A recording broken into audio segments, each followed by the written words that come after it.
राधे राधे, हरे कृष्णा। आप सभी का दिन शुभ और मंगलमय हो। आज सुनिए मार्गशीर्ष मास महात्म्य का 23वां अध्याय। उससे पहले सुनिए आज की कहानी। प्रिय श्रोताओ, आपने कंजूसी की कहानी तो बहुत सुनी। आज एक ऐसे कंजूस सेठ की कहानी आपको सुनाते हैं जो दान पुण्य बिल्कुल भी नहीं करता था। वो तो इतना कंजूस था कि अपने दांत का तिनका भी किसी को न दे। लेकिन एक बार ऐसी घटना घटी कि उस सेठ को इतना कुछ दान देना पड़ा कि शायद वो अपने पूरे जीवन में भी इतना दान नहीं दे पाता। तो चलिए आपको बताते हैं सेठ जी के साथ आखिर ऐसी कौन सी घटना हुई। की बात है, नगर में एक बहुत ही कंजूस सेठ रहता था। उसके पास पैसा तो बहुत था, लेकिन फिर भी वो एक बिल्कुल सामान्य व्यक्ति की तरह जीवन जीता था। ना तो वो अपने ऊपर खुद खर्च करता, ना ही अपने परिवार वालों को खुलकर खर्च करने के लिए देता था। भरपूर पैसा होने के बाद भी मानो वो और उसका परिवार एक गरीब की तरह जीवन बिताते थे। धर्म के नाम पर भी कभी उसकी जेब से एक सिक्का तक नहीं निकलता। सेठ जी की कंजूसी के कारण उनके परिवार वाले बड़े दुखी रहते थे। एक बार वह कंजूस सेठ किसी महात्मा का सत्संग सुनने चले गए। सत्संग में महात्मा जी दान के महत्व के बारे में बता रहे थे, दान की महिमा का गुणगान कर रहे थे। तब दान की महिमा सुनकर सेठ जी को लगा कि मुझे भी अब कुछ ना कुछ दान अवश्य करना चाहिए। मैंने अपने पूरे जीवन में तो दान किया नहीं, लेकिन अब मुझे कुछ दान करना चाहिए। तब सेठ जी महात्मा जी के पास जाकर कहने लगे, महात्मा जी मुझे आपकी कथा बड़ी अच्छी लगी और अब आपकी कथा सुनकर मेरे मन में भी दान करने की इच्छा जाग गई है। लेकिन महात्मा जी एक समस्या है कि मैं जिस भी वस्तु को दान करने के बारे में सोचता हूँ तो मुझे लगता है कि ये तो मेरे बड़े काम की वस्तु है, इसे भला कैसे दान किया जा सकता है। इस प्रकार मेरी दान करने में रुचि ही नहीं होती। तो क्या बिना काम की वस्तु का दान करने से भी मुझे दान का पुण्य मिल सकता है। महात्मा जी ने सेठ की बात सुनी तो उस सेठ पर महात्मा जी को दया आ गई। उन्होंने सोचा ये बेचारा तो बड़ा कंजूस है, इसको कुछ दान करने की इच्छा भी नहीं होती, फिर भी ये दान करना ही चाहता है तो मुझे इसकी सहायता करनी चाहिए, जिससे इसकी कुछ ना कुछ दान करने की आदत पड़ जाए। यही सोचकर महात्मा जी सेठ से बोले, हाँ सेठ जी, अगर कोई वस्तु आपके काम की नहीं है तो आप उसके भी दान कर सकते हैं। मैं आपको संकल्प दिलवा दिया करूंगा, फिर वो वस्तु आप मुझे दान में दे दिया करना। सेठ जी ने अपने मन में बहुत सोचा विचारा। सेठ जी ने सोचा कि कहीं ऐसा ना हो कि महात्मा जी कुछ महंगी वस्तु मांग ले। तब उसने अपने मन में एक उपाय सोचकर महात्मा जी से कहा कि महात्मा जी, बुरा हमारे घर में सुबह शाम सब्जी बनती है, रोटी बनती है, तो सब्जी का छिलका निकलता है, आटे का चोकर भी बच जाता है, जो हमारे किसी काम का नहीं होता। तो क्या आप वो छिलका और चोकर का दान स्वीकार कर लेंगे। महात्मा जी बोले, ठीक है सेठ जी, मैं रोज सुबह आपके घर के सामने से तो निकलता ही हूँ, मैं आपसे सब्जी के छिलके और आटे के चोकर का ही दान ले लिया करूंगा। महात्मा जी की ये बात सुनकर तो कंजूस सेठ बड़े खुश हो गए। अगले दिन से हर दिन महात्मा जी सेठ जी के घर से छिलकों का दान लेने आने लगे। महात्मा जी रोज सुबह सेठ जी को संकल्प दिलवाते और उनसे छिलकों का दान ले लेते। वो कंजूस सेठ भी ये सोचकर बड़ा खुश हो जाते कि चलो छिलका तो मुझे वैसे भी फेंकना पड़ता, इसलिए अच्छा तो ये महात्मा जी ही ले जाते हैं और मुझे भी पुण्य मिल जाता है।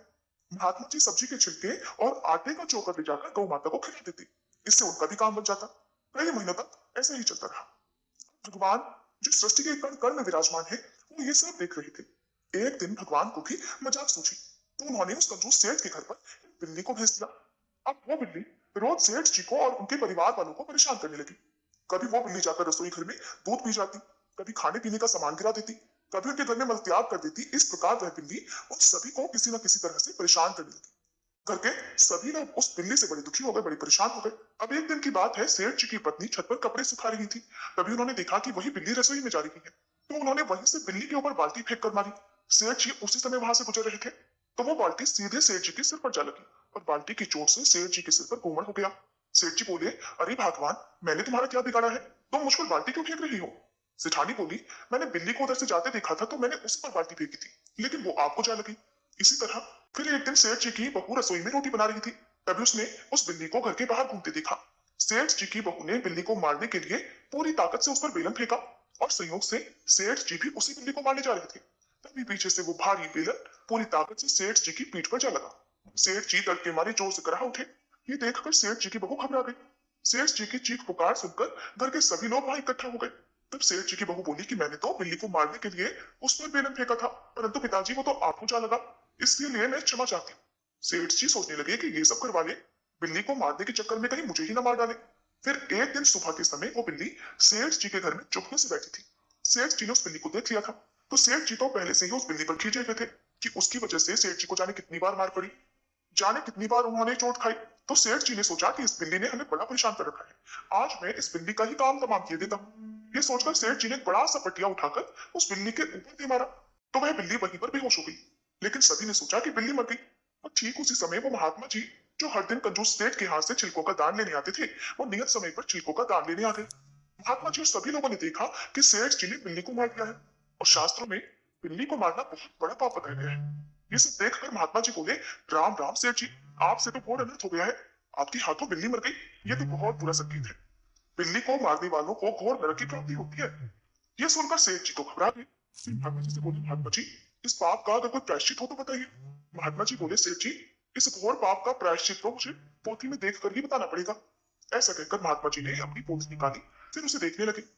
पोथी में देखकर महात्मा जी ने बताया कि सेठ जी, इस महापाप के प्रायश्चित के लिए आपको 1 मन आटा, 1 मन चावल, 1 मन दाल, 1 मन घी, 1 मन तेल, 1 मन गुड़ और बिल्ली के वजन के बराबर सोना दान करना पड़ेगा। ये सब सुनकर अब तो वह कंजूस सेठ कांपने लगे। महात्मा जी से कहने लगे कि महात्मा जी, एक जरा सी बिल्ली के लिए इतना सब कुछ दान करना पड़ेगा। अब दान की बात सोचते ही महात्मा जी को तो चक्कर आने लगे। मारे कंजूसी के तो सेठ जी अपने घर से केवल छिलकों का और चोकर का दान किया करते थे। तो दान देने की बात जब आई तो महात्मा जी से बोले कि महात्मा जी, अब आप मुझे कोई और आसान सा उपाय बताइए। तब महात्मा जी बोले, सेठ जी, अगर आप नरक में नहीं जाना चाहते और आपको नरक की घोर यातना से बचना है तो इतना सब तो दान करना ही पड़ेगा। आखिरकार मन मारकर कंजूस सेठ ने इतना सब दान करने की हामी भर दी। ठीक उसी समय उस बिल्ली को उठाकर उसका वजन किया गया, सारे सामान की सूची बनाई गई। इसके बाद सेठ जी दान के सामान की खरीदारी करने बाजार चले गए। अब सेठ जी महात्मा जी के बताए अनुसार सब सामान खरीदकर महात्मा जी के घर पहुंचे और संकल्प लेकर वो सारी वस्तुएं उनको दान कर दी। सेठ जी जब वापस घर लौट कर आए तो उन्होंने देखा कि वो बिल्ली तो अभी तक वहीं पड़ी है। उन्होंने सोचा, इस मनहूस बिल्ली के कारण ही आज मेरा इतना बड़ा नुकसान हो गया, इतना कुछ मुझे दान में देना पड़ा। इस बिल्ली को उठाकर बाहर फेंक देता हूँ। जैसे ही सेठ जी ने उस बिल्ली को उठाया, उस बिल्ली को तुरंत होश आ गया और वह म्याऊं म्याऊं करती सेठ जी के हाथों से छूटकर दूर भाग गई। अब सेठ जी ने देखा तो सोचने लगे कि एक तो इस बिल्ली ने मेरा आज लाखों का खर्चा करवा दिया, ऊपर से ये मरी भी नहीं। सेठ जी एक बार फिर से दर्द के मारे करहा उठे। तो ये थी आज की कहानी। आपको कैसी लगी कमेंट बॉक्स में जरूर बताइएगा। अब सुनिए आज का महात्म्य। देवर्षि नारद जी बोले, हे मुनिश्रेष्ठ, हे ज्ञान सिद्धो, मैं आपका शरणागत शिष्य हूँ। आप मुझे श्री कृष्ण लीला अमृत का पान भी कराइए। तब भगवान श्री नारायण ने कहा, एक दिन बलराम सहित श्री कृष्ण ग्वाल बालों को साथ लेकर श्री मधुवन में गए, जहाँ यमुना जी के किनारे कमल खिले हुए थे। उस समय से बालक सहस्त्रों गौओं के साथ वहां विचरने और खेलने लगे। खेलते खेलते वे थक गए और उन्हें भूख प्यास सताने लगी। तब सभी गोपबाल बड़ी प्रसन्नता के साथ श्री कृष्ण के पास आए और बोले, कन्हैया, जोर से भूख लगी है, हम सेवकों को आज्ञा दो, हम क्या करें। ग्वाल बालों की बात सुनकर प्रसन्न मुख और नेत्र वाले दयानिधि श्री कृष्ण उनसे ये हितकर और सच्ची बात कहने लगे कि बालको, जहां ब्राह्मणों का सुखदायक यज्ञ स्थान है वहां तक जाओ। जाकर उन यज्ञ तत्पर ब्राह्मणों से शीघ्र ही भोजन के लिए अन्न मांगो। वे सभी अंगिरस गोत्र वाले ब्राह्मण हैं और श्रीवन के निकट अपने आश्रम में यज्ञ करते हैं। उन्होंने श्रुतियों और स्मृतियों का विशेष ज्ञान प्राप्त किया है और वे सब निष्ठा वैष्णव है और मोक्ष की कामना से मेरा ही यजन कर रही है। परंतु माया से आच्छादित होने के कारण, मोहित होने के कारण उन्हें इस बात का पता ही नहीं है कि योग माया से मनुष्य रूप धारण करके प्रकट हुआ मैं ही उनका आराध्य देव हूँ। केवल यज्ञ की ओर ही उन्मुख रहने वाले वे ब्राह्मण अगर तुम्हें अन्न ना दे तो शीघ्र ही जाकर उनकी पत्नी से मांगना, क्योंकि वो बालकों के प्रति दया भाव से भरी हुई है। वो आपको अन्न अवश्य दे देंगे। श्री कृष्ण की बात सुनकर वे श्रेष्ठ गोप बालक ब्राह्मणों के सामने जाकर मस्तक झुकाकर खड़े हो गए और बोले, विप्रवरों, हमें शीघ्र ही भोजन दीजिए, हमें जोर से भूख लगी है। परंतु उनमें से कुछ ब्राह्मणों ने तो उनकी बात ही नहीं सुनी। कुछ लोग सुनकर भी ज्यों के त्यों खड़े रहे।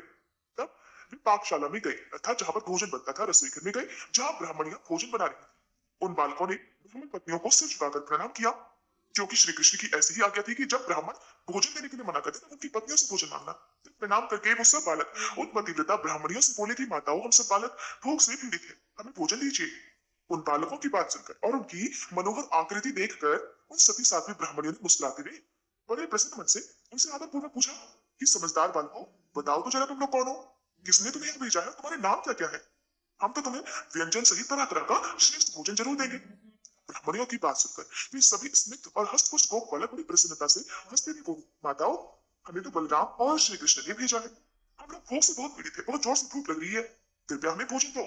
शीघ्र ही उनके पास लौट जाए। यहाँ से थोड़ी दूर पर वन के भीतर भांडीर वन के निकट मधुवन में बलराम और केशव बैठे हुए हैं। वो दोनों भाई भी थके मांगे और भूखे हैं और भोजन मांग रहे हैं। माताओं, आपको अन्न देना है या नहीं देना है, ये शीघ्र ही हमें इसी समय बता दो, नहीं तो हम कोई और उपाय ढूंढे। गोपियों की बात सुनकर ब्राह्मणियां हर्ष से खिल उठी। उनकी आंखों में आनंद के आंसू छलक आए, सारे अंग पुलकित हो गए। उनके मन में बड़ी इच्छा थी कि हमें श्री कृष्ण चरणों के दर्शन हो जाए। उन्होंने सोने, चांदी और फूल की थालियों में बड़ी प्रसन्नता के साथ तरह तरह के व्यंजनों से युक्त अत्यंत मनोहर और गहनी चावल का भात, खीर, स्वादिष्ट मीठा, दही, दूध, घी और मधु रखकर श्री कृष्ण के पास प्रस्थान किया। वे मन ही मन तरह तरह के मनोरथ लेकर जाने को उत्सुक थे। अब उन्होंने वहां पहुंचकर बालकों सहित श्री कृष्ण और बलराम जी के दर्शन किए। श्री कृष्ण वन में मूंढाक के निकट बालकों के बीच में बैठे हुए थे। इसलिए तारों के बीच विराजमान चंद्रमा की समान शोभा पा रही थी। श्याम अंग, किशोर अवस्था और शरीर पर रेशमी पीताम्बर से भी बड़े सुंदर दिख रही थी। मुख पर मंद मुस्कान खिल रही थी। शांत स्वरूप राधाकांत बड़े ही मनोहर प्रतीत होते थे। उनका मुख शरदकाल की पूर्णिमा के चंद्रमा को भी लज्जित कर रहा था। वे रत्नमय अलंकारों से विभूषित थे और रत्न निर्मित दो कुंडलों से उनके गंड स्थल की बड़ी शोभा हो रही थी। हाथों में रत्नमय केयूर और कंगन और पैरों में रत्न निर्मित नुपुर उनके आभूषण थे। उनके गले में घुटने तक लंबी शुभ्र रत्न माला धारण कर रखी थी। मालती की माला से उनके कंठ और वक्षस्थल दोनों सुशोभित थे। चंदन, अगुरु, कस्तूरी और कुमकुम से उनके श्री अंग चर्चित थे। नखों और कपोलों अर्थात गालों का सौंदर्य देखने लायक था। सिर में लाल रंग की ओंठ पके हुए अनार को भी लज्जित कर रही थी। ब्रह्मा, शिव, धर्म, शेषनाग और बड़े बड़े मुनीश्वर उनकी स्तुति करते हैं। ऐसे परमेश्वर के दर्शन करके ब्राह्मण पत्नियों ने भक्ति भाव से श्रद्धा पूर्वक उन्हें प्रणाम किया और उनके ज्ञान के अनुरूप उन मधुसूदन की स्तुति की। विप्र पत्नियां बोली, हे भगवान, आप स्वयं ही परब्रह्म, परम धाम, निरह, अहंकार रहित, निर्गुण, निराकार और सगुण आकार हैं। आप ही प्रकृति पुरुष और आप उन दोनों के परम कारण हैं। सृष्टि, पालन और संहार के विषय में नियुक्त जो ब्रह्मा, विष्णु और शिव ये तीनों देवता कहे गए हैं, वे भी आपके ही सब बीज में अंश है। वेद में आपको अनिर्वचनीय कहा गया है, फिर भला कौन आपकी स्तुति करने में समर्थ है? हे प्राणेश्वर, हम स्त्रियां आपकी क्या स्तुति कर सकती हैं? हे देव, हम पर प्रसन्न होइए, दीन बद्धो कृपा कीजिए। ऐसा कहकर सभी ब्राह्मण पत्नियां उनके चरणों में पड़ गईं। तब भगवान श्री कृष्ण ने प्रसन्न मुख और नेत्रों से सबको अभय दान दिया। जो पूजा काल में विप्र पत्नियों द्वारा किए गए इस स्तोत्र का पाठ करता है, वह ब्राह्मण पत्नियों को मिली हुई गति को प्राप्त कर लेता है, इसमें कोई संशय नहीं। भगवान श्री नारायण कहते हैं, हे नारद, उन ब्राह्मण पत्नियों को अपने चरणों में पड़ी हुई देखकर श्री मधुसूदन ने कहा, देवियों, वर मांगो, तुम्हारा कल्याण होगा। श्री कृष्ण की ये बात सुनकर उन ब्राह्मण पत्नियों को बड़ी प्रसन्नता हुई। श्रद्धा से उनका मस्तक झुक गया और वे भक्ति भाव से इस प्रकार बोले, हे श्री कृष्ण, हम आपसे वर नहीं लेंगे। हमारी तो इच्छा ये है कि आपके चरण कमलों की सेवा में प्राप्त हो जाए। इसलिए आप हमें अपना दास्य भाव और परम दुर्लभ सुदृढ़ भक्ति प्रदान कीजिए। केशव, हम हर क्षण आपके मुखारविंद को देखते रहेंगे, यही कृपा कीजिए। प्रभु, अब हम पुनः घर को नहीं जाएंगे। द्विज पत्नियों की अर्थात ब्राह्मण पत्नियों की ये बात सुनकर करुणा निधान त्रिलोकीनाथ श्री कृष्ण ने बहुत अच्छा कहकर उनकी प्रार्थना स्वीकार कर ली। फिर वे बालकों की मंडली में वापस जाकर बैठ गए। फिर इसके बाद ब्राह्मण पत्नियों ने उन्हें सुधा के समान मधुर अन्न प्रदान किया जो वो अपने साथ लेकर आई थी। भगवान ने उस अन्न को लेकर गोप बालकों को भोजन कराया और फिर स्वयं भोजन किया। इस समय ब्राह्मण पत्नियों ने देखा कि आकाश से एक सोने का बना हुआ श्रेष्ठ विमान उतर रहा है। उसमें रत्नमय दर्पण लगे हुए हैं, उसके सभी उपकरण रत्नों के साथ तत्व से बने हुए हैं। रत्नों के ही खंभों से वो आबद्ध है और उत्तम रत्नमय कलशों से वो और भी उज्जवल जान पड़ता है। उस रथ में श्वेत चंवर लगे हुए हैं, अग्निशुद्ध दिव्य वस्त्र उसकी शोभा बढ़ाते हैं। उस विमान को पारिजात के फूलों की मालाओं के जाल से सजाया गया है। उसमें 100 पहिए हैं। मन के समान गति से चलने वाला वह विमान बड़ा ही मनोहर है। वनमाला से विभूषित दिव्य पार्षद उसे सब ओर से घेरे खड़े हैं और उन सभी पार्षदों ने पीताम्बर धारण कर रखा है। वे रत्नमय अलंकारों से अलंकृत, नूतन यौवन से संपन्न, श्याम कांति वाले, परम मनोहर, दो भुजाओं से युक्त और गोप वेशधारी थे। उनके हाथों में मुरली थी। उन्होंने मोरपंख और गुंजा की माला से सजे हुए टेढ़े मुकुट धारण कर रखे थे। वे तुरंत ही उड़कर श्री कृष्ण के चरणों में प्रणाम करके ब्राह्मण पत्नियों से बोले कि आप सभी इस विमान पर चढ़ जाइए। ब्राह्मण पत्नियां श्री कृष्ण को नमस्कार करके मनोवांछित गोलोक में जा पहुंची। वे मानव देह का त्याग करके तत्काल ही दिव्य गोपियां हो गई। फिर श्री कृष्ण ने वैष्णवी माया के द्वारा उनकी छाया का निर्माण करके स्वयं ही उन्हें ब्राह्मणों के घरों में भेज दिया। ब्राह्मण लोग अपनी पत्नियों के लिए मन ही मन बहुत उद्विग्न थे और सब उनको ही खोज रहे थे। इसी समय रास्ते में उन्हें अपनी पत्नियां वापस आती हुई दिखाई दे। उन्हें देखकर सब ब्राह्मणों के मुख और नेत्र प्रसन्नता से खिले। संपूर्ण अंग पुलकित हो गए और वो विनय पूर्वक उनसे बोले कि अहो, तुम सब लोग परम धन्य हो क्योंकि तुमने साक्षात परमेश्वर के दर्शन किए हैं। हमारा तो जीवन व्यर्थ है और तो और हम लोगों का तो वेद पाठ भी निरर्थक है। वेद और पुराण में सर्वत्र विद्वानों द्वारा श्री कृष्ण की ही समस्त विभूतियों का वर्णन किया है। सबके जनक श्री हरि ही है। जब तप, व्रत, ज्ञान, वेदाध्ययन, पूजन, तीर्थ, स्नान और उपवास सबके फलदाता श्री कृष्ण अर्थात श्री हरि ही है। जिसने श्री कृष्ण की सेवा कर ली, उस तपस्याओं के फल से भला क्या प्रयोजन है? जिसे कल्प वृक्ष की प्राप्ति हो गई, दूसरे किसी वृक्ष को लेकर भला क्या करेगा? जिसके हृदय में श्री कृष्ण विराजमान है, उसे यज्ञ आदि कर्मों के अनुष्ठान की फिर क्या आवश्यकता है? और जिसने समुद्र को पी लिया, उसके लिए कुआं लागने में क्या पुरुषार्थ है? ऐसा कहकर ब्राह्मण लोग उन श्रेष्ठ कामनियों को अपने साथ लेकर बड़ी प्रसन्नता के साथ अपने घर को लौटे और उनके साथ आनंद पूर्वक रहने लगे। उन सब काम, क्रीड़ा में और अन्य सभी कर्मों में पहले वाली स्त्रियों की अपेक्षा अधिक प्रेम और उदार भाव प्रकट करता था। परंतु माया शक्ति से प्रभावित होने के कारण ब्राह्मण लोग उसका अनुपान ही नहीं कर पाए। उधर सनातन पूर्ण ब्रह्म नारायण स्वरूप श्री कृष्ण बलराम और ग्वाल बालों के साथ शीघ्र ही वहां से अपने घर को चले गए। इस प्रकार मैंने श्री हरि का संपूर्ण उत्तम महात्म्य कह सुनाया।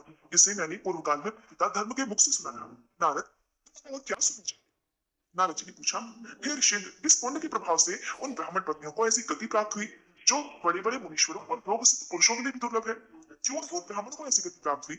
पूर्व काल में वे पुण्यवती स्त्रियां कौन थी और किस दोष से इस धरती पर आई थी? कृपया मेरे संदेह का भी निवारण कीजिए।